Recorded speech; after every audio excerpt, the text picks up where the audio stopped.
Guys, my name is Pete. This is my channel, 1822 MC Adventures and More, and been out riding around this afternoon charging up my brand new battery, and I needed a break. I need some coffee, I need a snack, so we're gonna have a snack and some coffee. What do you say? I'm out here in this little park outside of Trenton, North Carolina. Nice little place. Hopefully it won't be too noisy. Seems like the afternoon festivities are starting to come about. But what I'm going to do today is I'm going to heat up some water in my canteen cup. I will be using my alcohol penny stove, and I will be putting it in the S-Spot stove. And because canteen cups never fit right on these things, I come up with the brilliant idea of taking a piece of plaster lath and cutting it so it'll fit up there like that, and then I can put my cup up there and everything's going to be good in the hood. So what do you say I charge up the stove, put about an ounce of alcohol in there. I go with heat, the stuff you put in your gas tank to dry water out. That's what I use. I think the summertime heat is finally about done. I hope so. Today's a nice day. It's about 75 or so. And like I said, I got a brand new Yaza battery in the motorcycle. My other battery finally took a dump on me. Stand back when you light one of these up.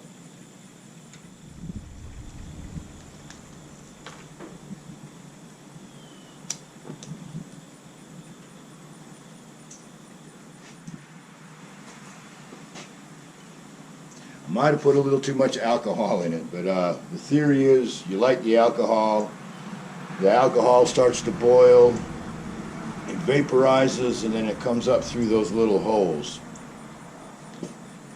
I have had pretty good luck with these things. Sometimes they're kind of hard to start.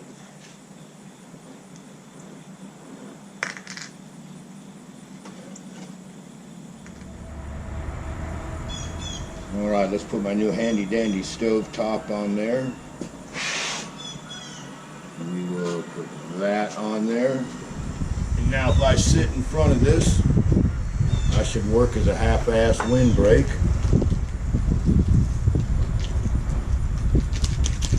But yeah, like I said, I was out riding around and I'm thirsty.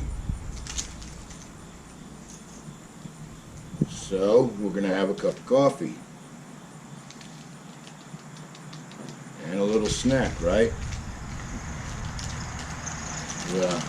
As I've always said in my lunch episodes, especially in today's world with things the way they are, going into a restaurant might not actually be a very safe or smart thing to do these days.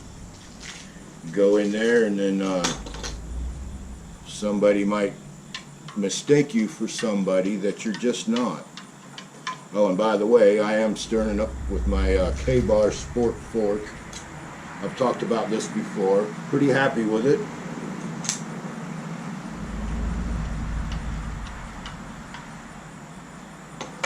And I might add a little more water to this.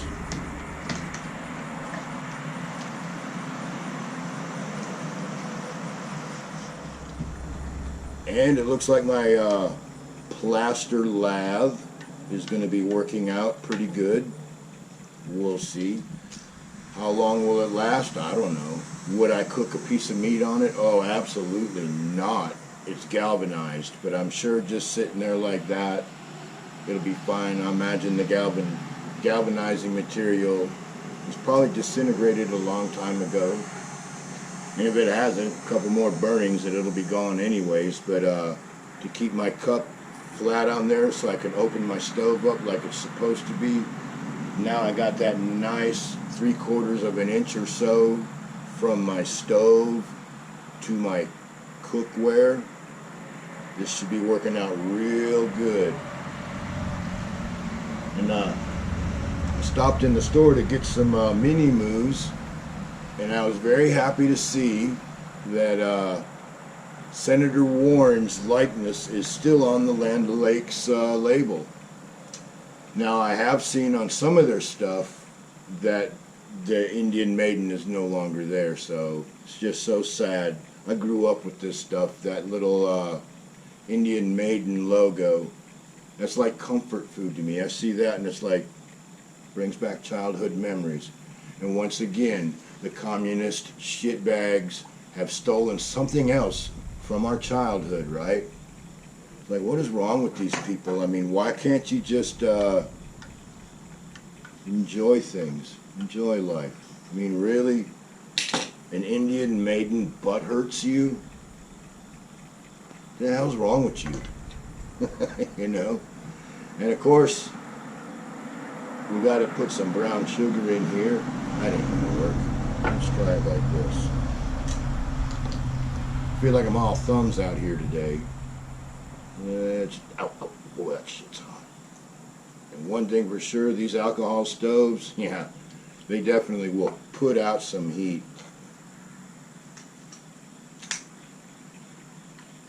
If you're wanting to boil water, heat up MREs, boil water for like north sides and that sort of thing. These penny stoves, they work great.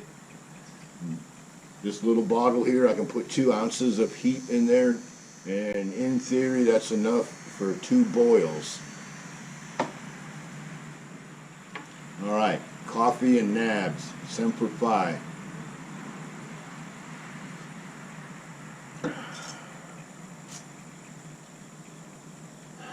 Well, it's instant coffee, so you know it tastes like dog nuts, but considering I need a cup of coffee, I'm very happy to have it. So, peanut butter crackers and a cup of coffee. Pretty good snack if you ask me. So yeah, I got a brand new battery in my motorcycle. It's a beautiful day out. I've stopped for a cup of coffee. And I still, about one of the only things that's on my mind is the corona corruption horse shit in the election. Then I'll be glad when this shit is over.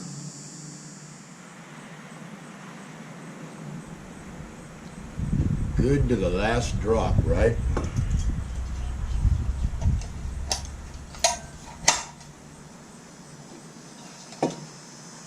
And of course I'll clean this out good when I get home, but for right now, this will work.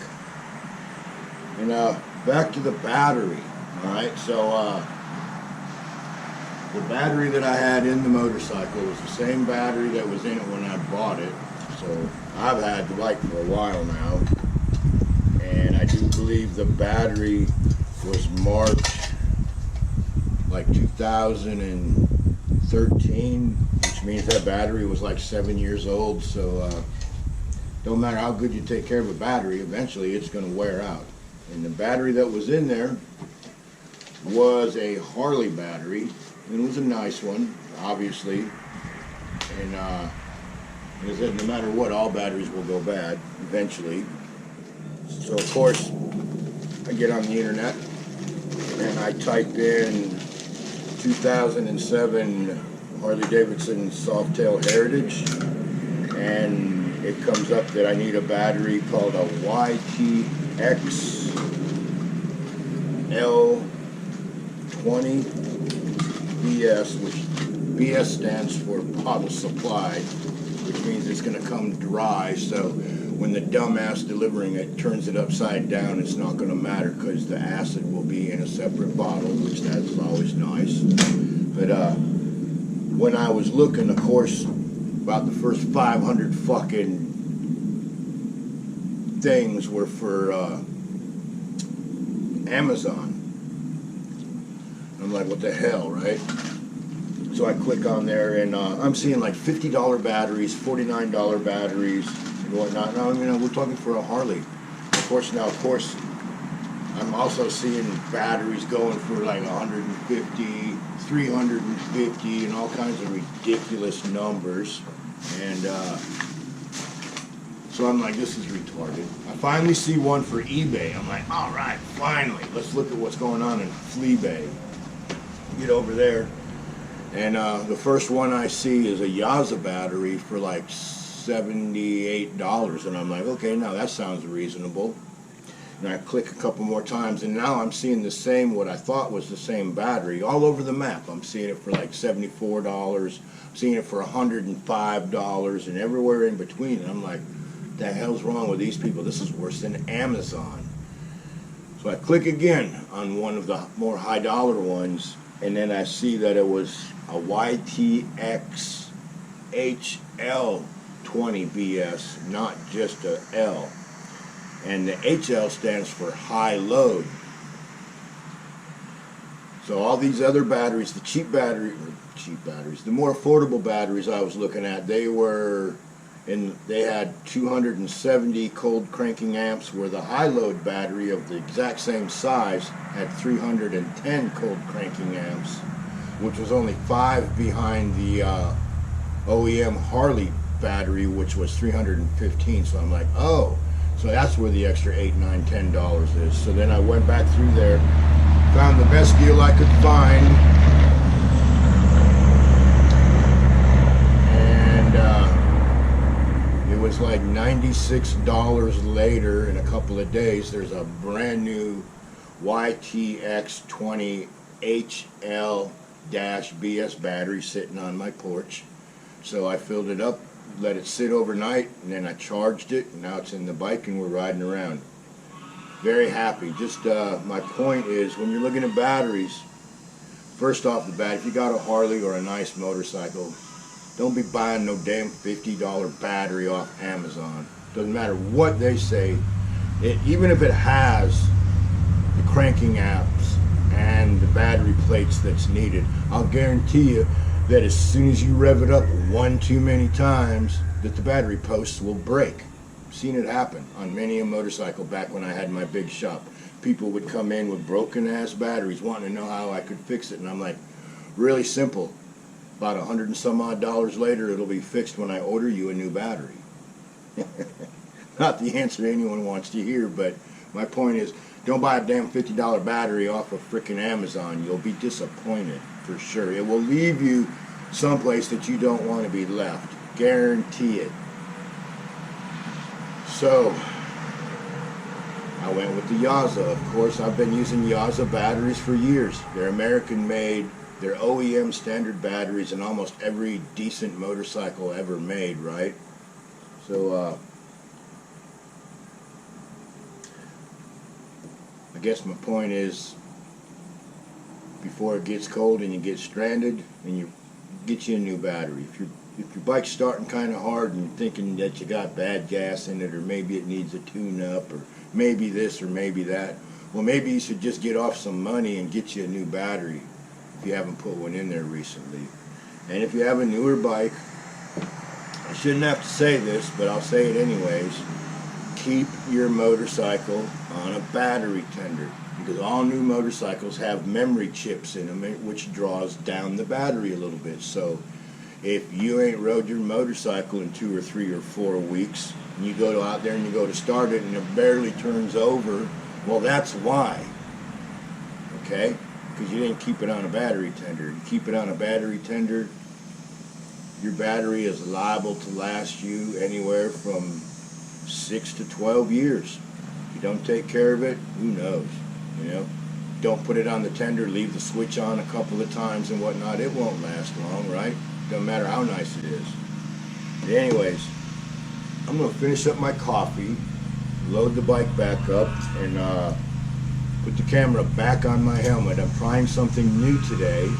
The camera is mounted on top of my helmet instead of off to the side. See if that works any better.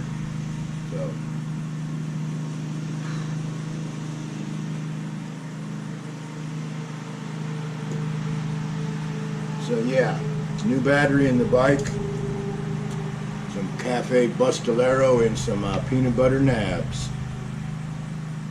Life is good this afternoon.